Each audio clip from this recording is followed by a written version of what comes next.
A paz do Senhor, amados irmãos, estamos aqui para estudar mais um livro dos profetas menores.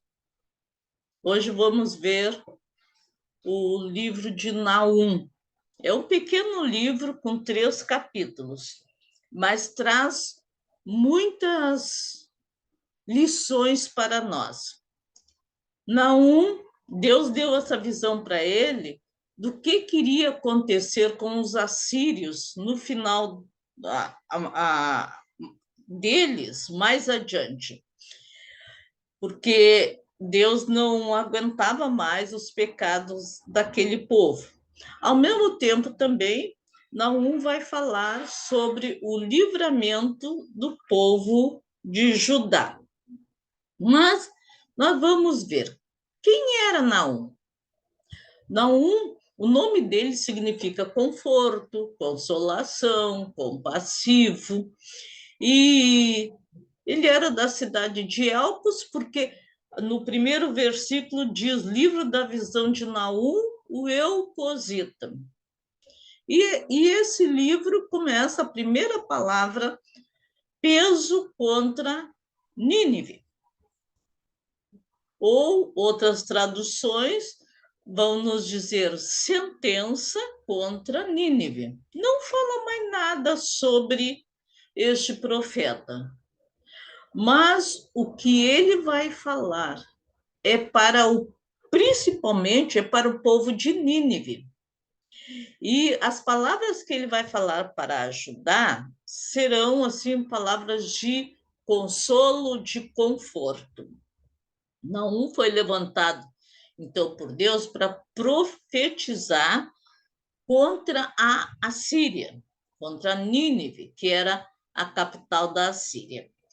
Nínive, ela foi fundada por Nimrod, que foi bisneto de Noé. Então, ali, por volta de 4.500 anos antes de Cristo.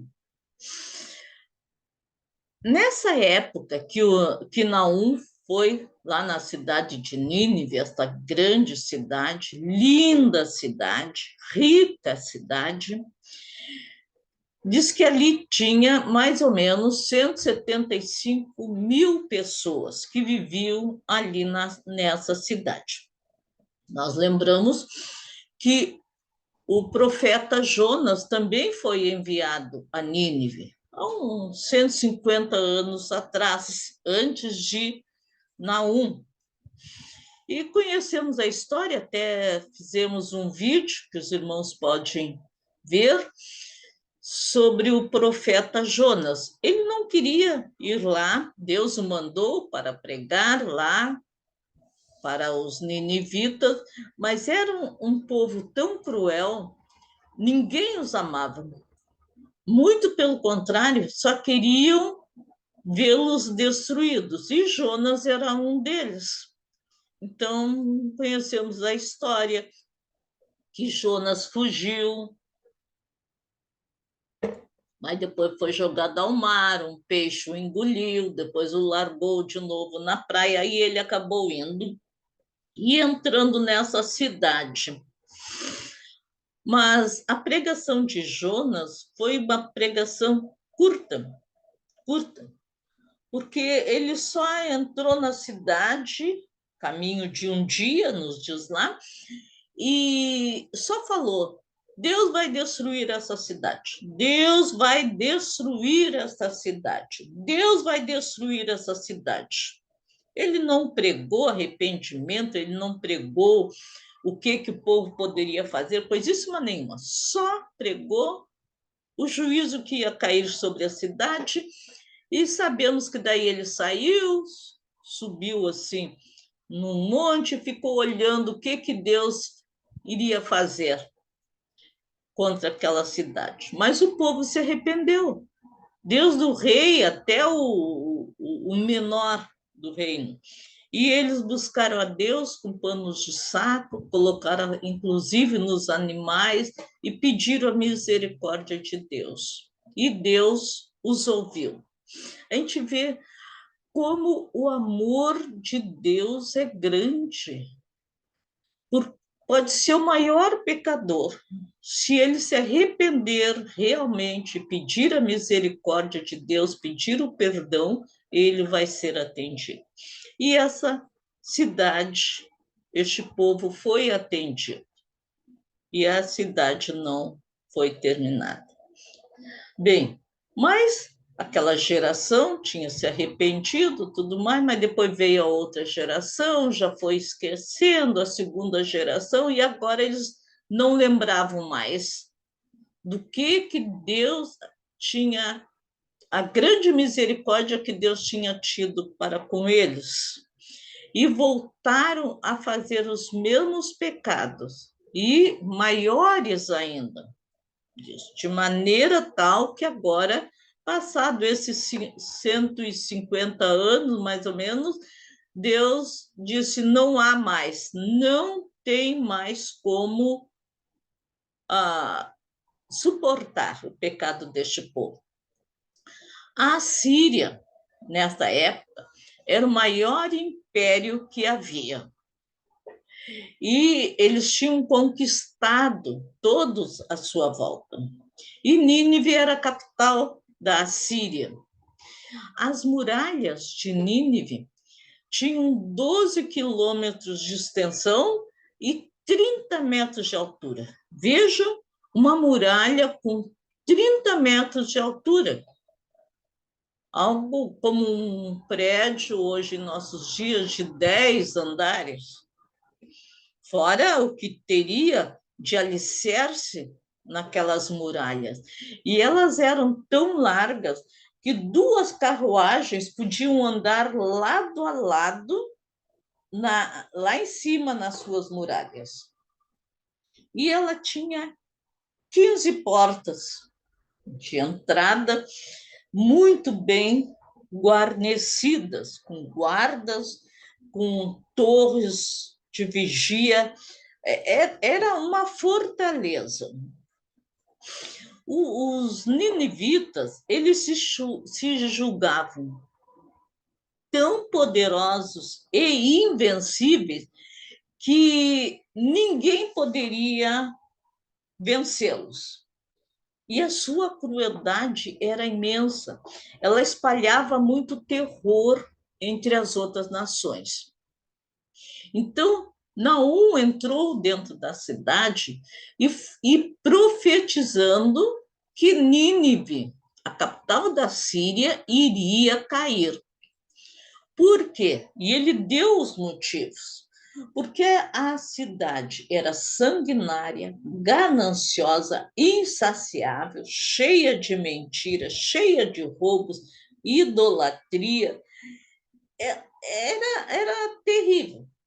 Principalmente a sua crueldade. Era algo assim que aterrorizava qualquer povo que pudesse ser invadido por eles, porque eles sabiam o que eles faziam com aqueles que eles conquistavam. Mas Deus tinha uma sentença de destruição para Nínive e nada poderia livrá-los. Sentença é quando é dado assim, ó, há um julgamento de alguém, de um criminoso, e depois o juiz vai dar a sentença. Ali acabou o julgamento. É o que está acontecendo aqui com Nínive. Deus a julgou e a julgou digna de ser exterminada e deu esta sentença, porque eles não tinham nenhuma vontade de se arrepender. Mas, como nós vimos em todos os profetas, eles dão a profecia do que Deus vai fazer, do juízo de Deus, e ao mesmo tempo, em seguida, eles falam sobre o amor de Deus. E aqui não é diferente. O Naum vai falar sobre o juízo que vai cair sobre Nínive, mas ao mesmo tempo fala sobre o amor e a libertação que Deus vai dar para o povo de Judá. No versículo 2 ele diz: O Senhor é um Deus zeloso. Zeloso quer dizer que ele era um Deus cuidadoso, Deus amoroso, dedicado, ele cuidava do seu povo, como cuida até hoje. O Senhor tem zelo por cada um de seus filhos. Deus tem zelo, ele é zeloso com os homens porque os ama. E ele é zeloso com aquele que lhe obedece. Mas ele não vai permitir que o ímpio esteja sempre oprimindo o justo. O ímpio terá o seu castigo final, mesmo que aparentemente ele parece que está numa boa, mas Deus está vendo todas as coisas e vai chegar o dia do juízo para este ímpio. E o versículo continua: o Senhor é vingador e cheio de ira. O Senhor toma vingança contra os seus adversários e reserva indignação para os seus inimigos. Então, ele está atento a todas as coisas que acontecem. E no versículo seguinte, o versículo 3, Naum fala sobre a longanimidade de Deus. O Senhor é tardio em irar-se, ele é longânimo, ele é paciente, ele suporta muitas coisas, mas ele é grande em força. E olha só, e ao culpado ele não tem por inocente. O desprezo pela longanimidade de Deus traz um infalível juízo sobre o transgressor. Muitos abusam desta misericórdia de Deus, de sua longanimidade. Muitos dizem, mas como? Deus é amor. Como que Deus vai lançar no inferno uma alma? Que deu o amor de Deus. É verdade. Deus é tanto amor que deu o seu Filho Jesus Cristo para morrer em nosso lugar, para que nós tenhamos a salvação. Mas muitos não aceitam a salvação. Então, o que eles vão receber? O juízo de Deus. Se eles não creem em seu Filho Jesus Cristo, não há solução. Depois, no versículo 4, 5 e 6, Naum fala sobre a soberania de Deus. Coloquei só um pedacinho assim, mas aí os irmãos leiam todos os versículos, leiam todo o livro, é 3 capítulos, é bem pequenininho, mas é bom ler para compreender tudo ali que Deus fez. Não fiz versículo por versículo, porque o vídeo se tornaria muito longo. Então, no versículo 4 diz: ele repreende o mar e o faz secar, e esgota todos os rios. Deus é supremo, ele formou as águas, ele formou o mar, ele fez divisão entre a terra e as águas. Ele tem poder, com a sua palavra, ele pode secar o mar, é o que Naum está dizendo. Está mostrando assim o poderio de Deus. No versículo 5, vai nos falar: os montes tremem perante ele e as colinas se derretem. Está falando que até a natureza obedece a Deus. E os homens que Deus fez a sua semelhança, com capacidade de pensar, muitos não querem e não obedecem a Deus. E o versículo 6, então, ele vem 2 perguntas aqui, quando diz: quem pode suportar a sua indignação? E quem subsistirá diante do furor da sua ira? Ninguém. Ninguém consegue suportar. Então, é tão gostoso estar embaixo da proteção de Deus. Glória a Jesus por isso, por essa oportunidade que Deus nos deu. E no versículo 7, que é esse versículo até tem também em alguns salmos, diz assim: o Senhor é bom, ele é uma fortaleza no dia da angústia. e ele conhece os que confiam nele. Ninguém pode enganar a Deus. Não, eu vou assistir todos os cultos, não vou faltar nenhum, vou sempre estar lá, até vou ajudar lá na igreja e Deus vai me ajudar. Não, pode fazer o que quiser. Se não for realmente para adorar a Deus, não vai adiantar.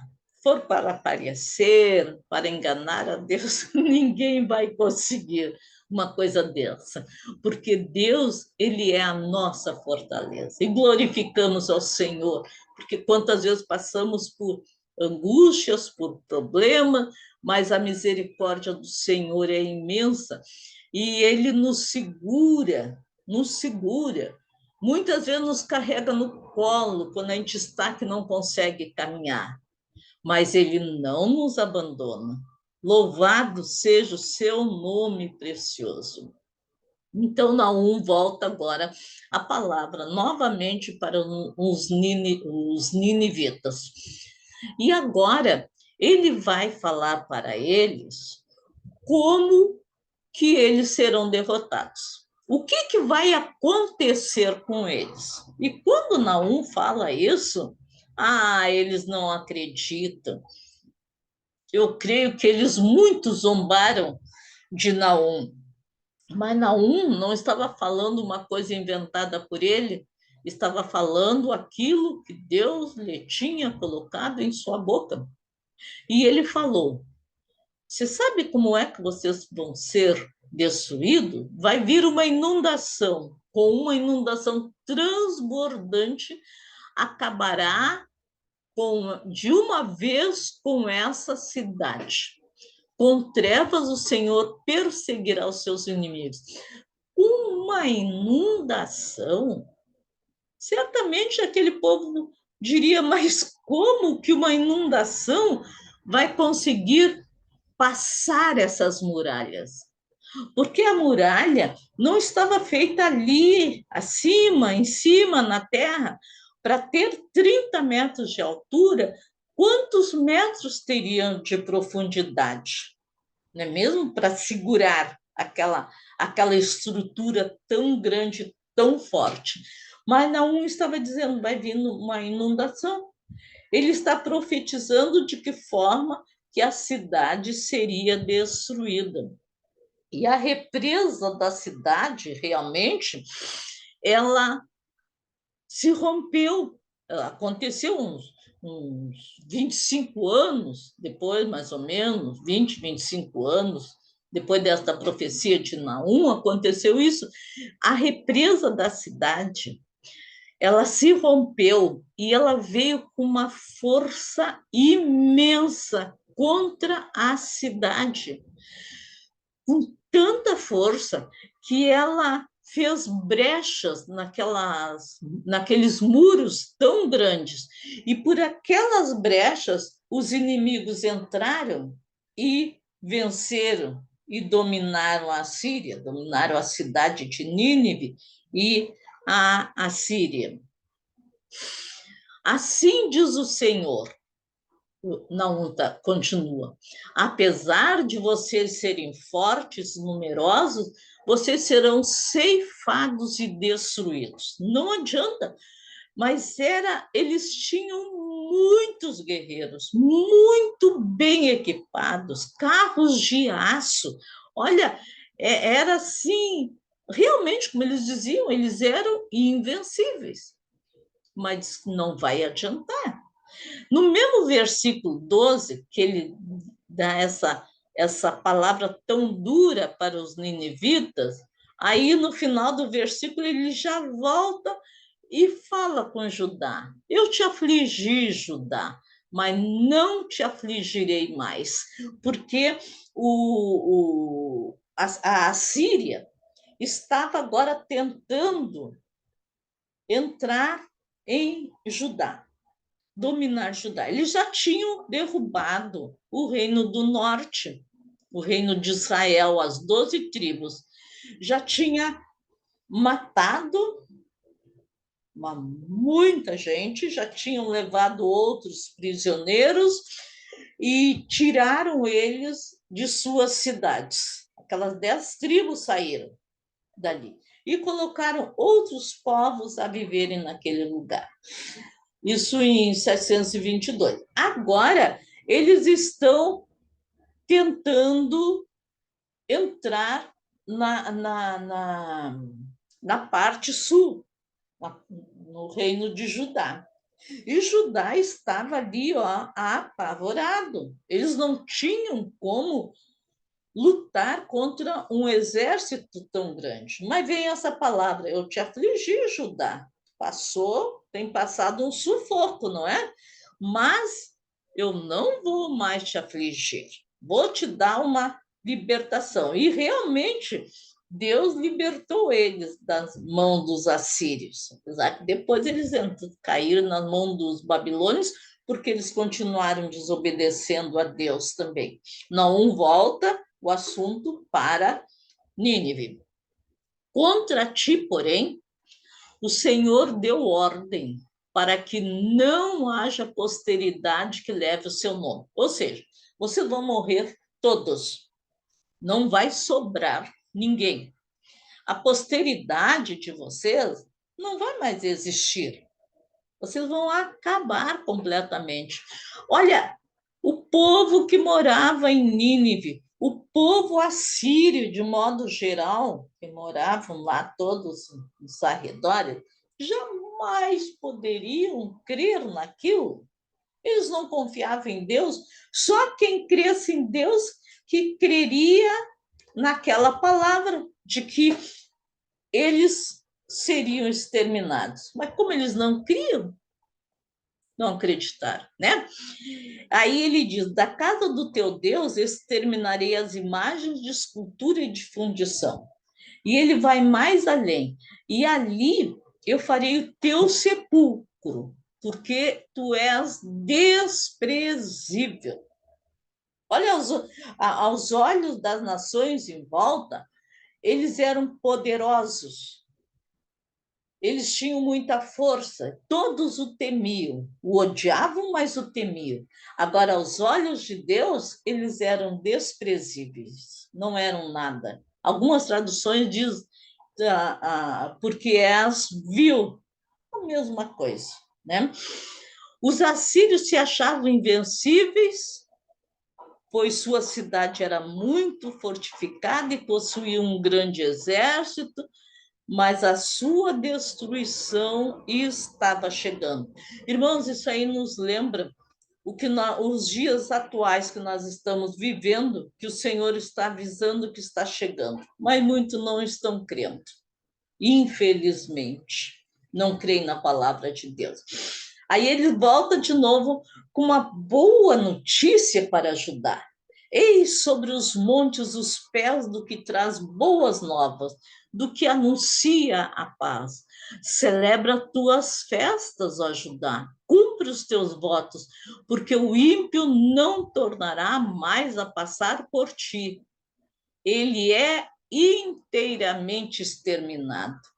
Que notícia maravilhosa que foi enviada para Judá, e Judá recebeu com muita alegria esta notícia. Imagina os assírios que estavam tentando entrar em suas cidades. Eles não iriam entrar. Deus disse: pode ficar tranquilo, pode fazer as tuas festas, porque vocês não serão aniquilados. E essa mensagem, então, alegrou o coração daquele povo. Vamos ver aqui que o destruidor sobe contra ti, ó Nínive. Guarda a fortaleza, vigia o caminho, prepara-te para lutar, reúne todas as tuas forças. Os assírios, eles não davam crédito às palavras do profeta.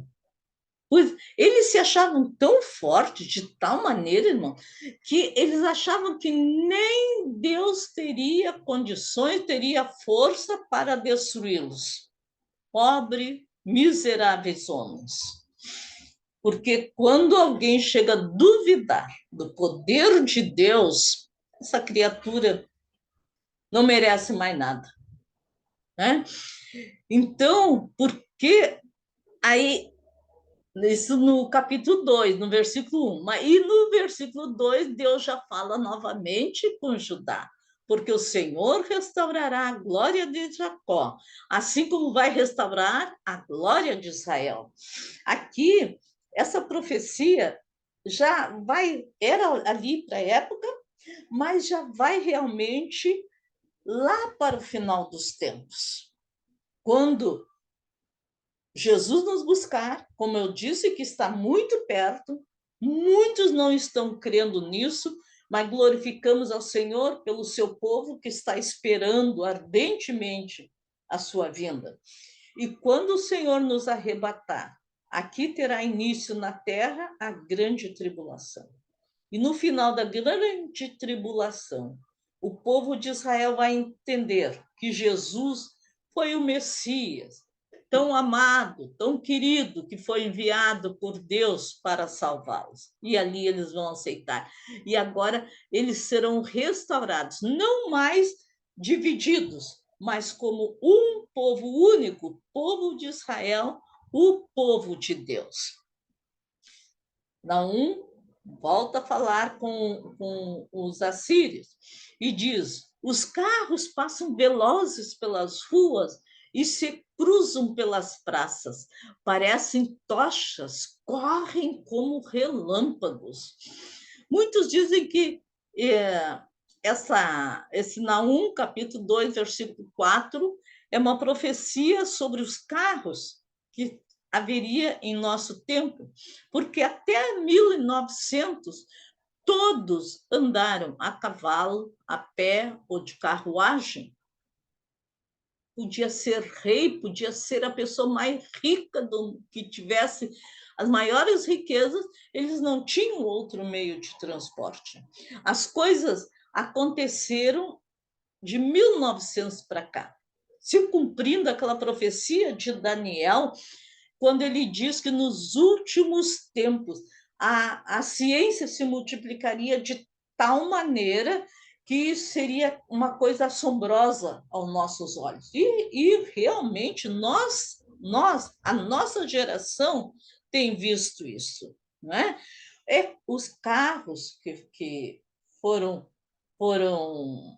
descobertos, feitos, aviões, as naves espaciais, o homem foi à Lua, na medicina, o que já foi descoberto é algo impressionante, o antibiótico, tudo, irmãos. O computador, a internet, todas as coisas que nós temos em nossos dias foram descobertos praticamente em nossa geração.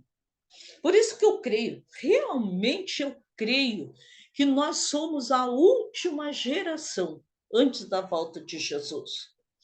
Porque em 1948 se cumpriu aquela profecia lá que Isaías profetizou, Zacarias e tantos outros, quando o que dizia que o povo de Israel voltaria a ser nação.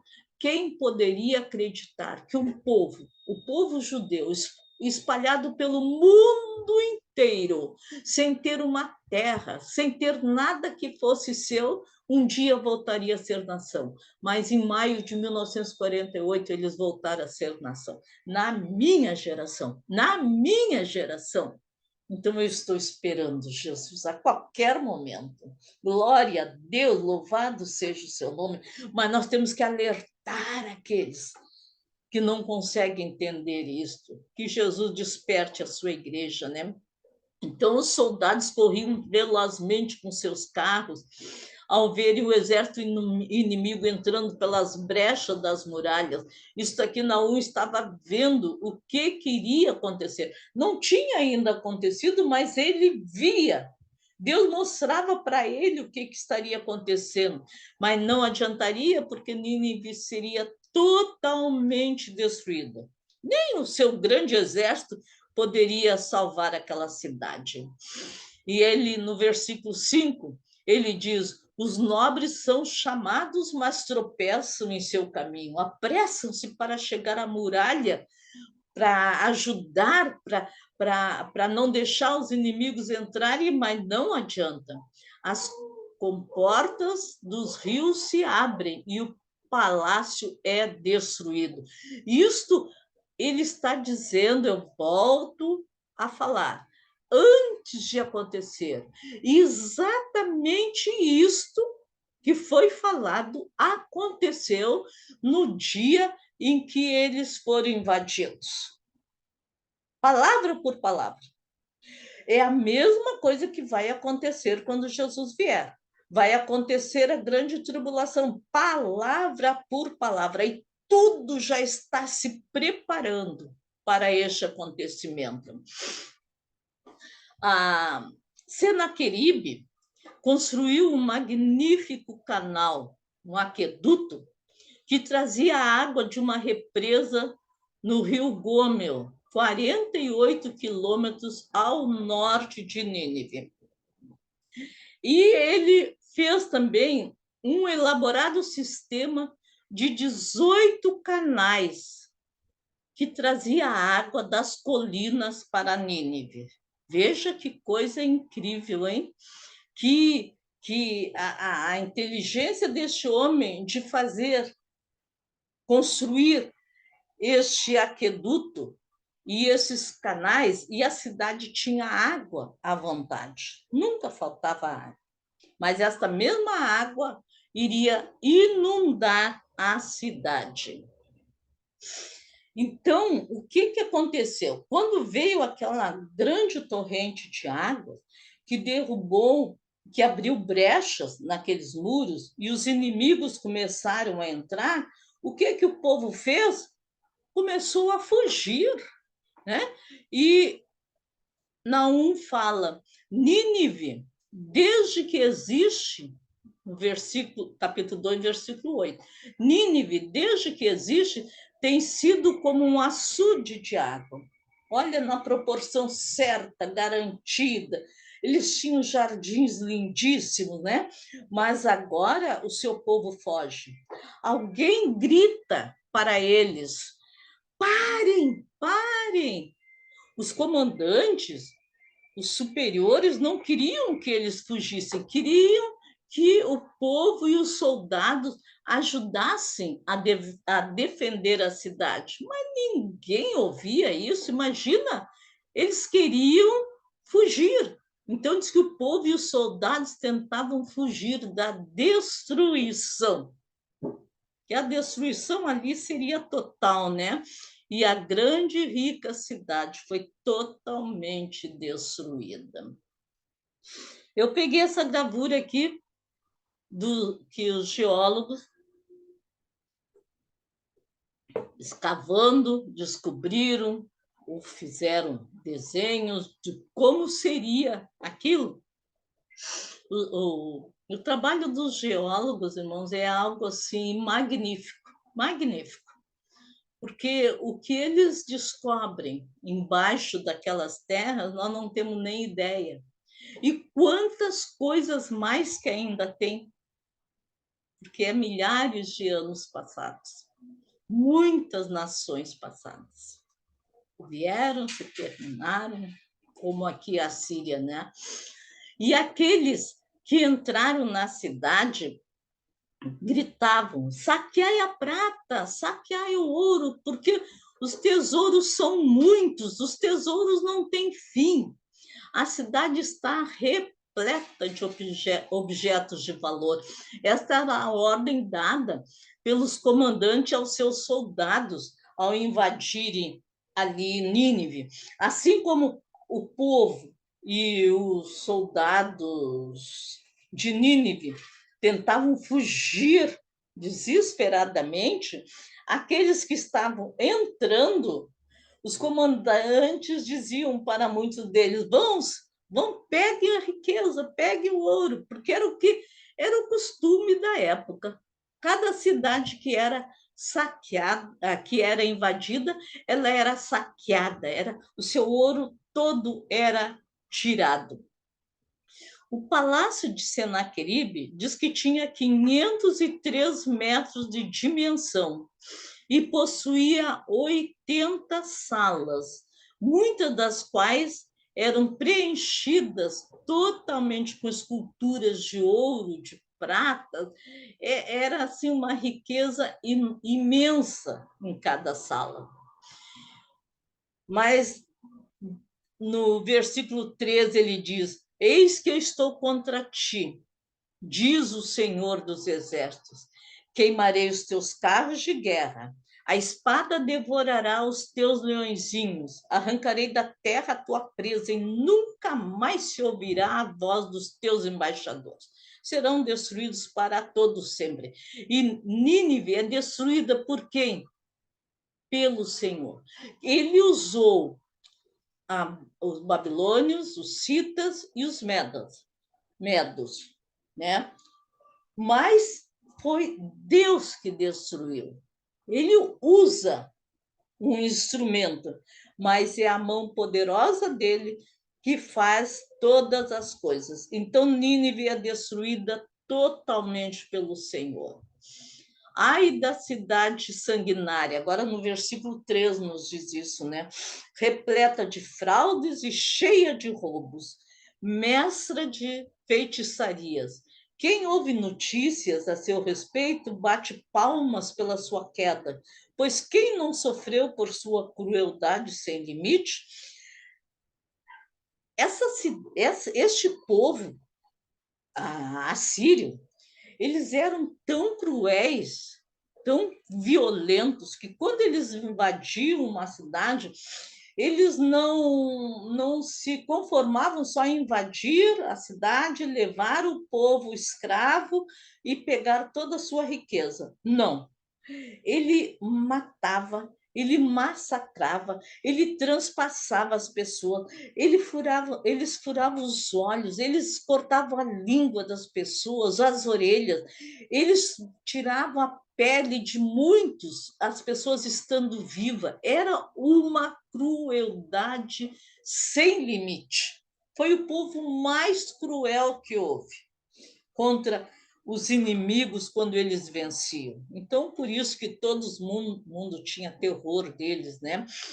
E tudo isso por causa da grande prostituição da bela e encantadora meretriz, da mestra de feitiçarias que seduzia as nações com a sua prostituição e os povos com as suas feitiçarias. Veja que a idolatria ali era imensa. E eles levavam todos os povos a esta idolatria. E eles faziam coisas abomináveis aos olhos do Senhor, coisas que não tinha mais como Deus permitir. Assim como Sodoma e Gomorra foram destruídas pelas abominações que eles faziam. Os assírios foi a mesma coisa. Coisas terríveis eram feitas por aquele povo.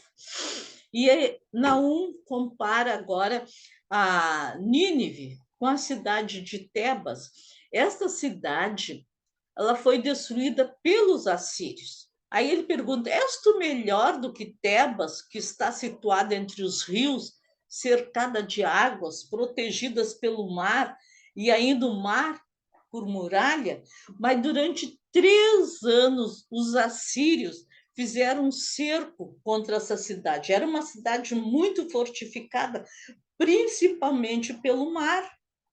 Mas por 3 anos eles não deixaram mais entrar mantimentos nem nada, e a cidade acabou caindo nas mãos da Síria. E os assírios mais se ufanavam por causa disso, se alegravam que eles tinham tido mais poder ainda do que Tebas. Algumas traduções da Bíblia, em vez de Tebas, eles põem Noamon, a cidade de Noamon, é a mesma cidade de Tebas. E agora, Naum vai falar da facilidade com que os inimigos vão entrar naquela cidade. E ele diz assim, ó: Todas essas fortalezas que vocês têm feito são como figueiras com figos temporãos. É só sacudir a figueira que os figos maduros caem na boca daqueles que querem comer. O que ele estava dizendo? Não adiantava aquela fortaleza toda, porque uma pequena sacudidela de Deus, eles cairiam abaixo, nas mãos dos inimigos. E realmente foi o que aconteceu com eles. No versículo 15 do capítulo 3, ele nos diz: o fogo ali te consumirá, a espada te exterminará, consumir-te-á como a locusta, multiplica-te como a locusta, multiplica-te como os gafanhotos. Os inimigos, eles ficarão com suas riquezas e voarão para longe. Meus amados, aconteceu exatamente isto com aquele povo. E muitos crentes ouvem a Bíblia, escutam a palavra e acham que as coisas não vão ser bem assim. Tem muitos irmãos nossos, queridos, amados, que acham que não vai ser bem assim. Mas olha aqui, uma palavra que os ninivitas não podiam acreditar que aconteceria com eles. E aconteceu. Não muitos anos depois que Naum falou. Aconteceu exatamente assim e todos eles foram exterminados. Não havia mais perdão para Nínive, nem para a nação inteira da Assíria. Um dia não haverá mais perdão para este mundo ímpio, porque não aceitou a Jesus. E ele diz no último versículo do seu livro, capítulo 3 e o versículo 19. Não há cura para o teu mal. Não tem mais o que fazer. Ele já tinha dado uma oportunidade 150 anos atrás, aí não adiantou, não há mais cura. A tua chaga é dolorosa, é terrível, é sem cura. Teu mal não adianta mais. Todos os que ouvirem falar do que te aconteceu baterão palmas sobre ti. Pois quem não foi vítima da tua crueldade sem fim? Nenhuma nação teve compaixão da Assíria. Muito pelo contrário, se alegraram pela destruição daquele povo tão mau, tão cruel. Em 612, Nínive foi conquistada pela Babilônia, pelos medos e pelos citas. Deus é soberano sobre todas as nações. É verdade? É verdade. Sobre o mundo inteiro. E jamais permitirá que o mal prevaleça. Este mal que entrou no mundo com a queda do homem, ele será totalmente exterminado quando Jesus vier para reinar neste mundo. Glória a Deus. Vamos estar firmes, esperando a volta de Jesus Cristo, porque Ele é o Rei dos Reis, Ele é o Senhor dos Senhores. Glória a Deus, amém. Que Deus abençoe a cada um dos irmãos, em nome de Jesus Cristo.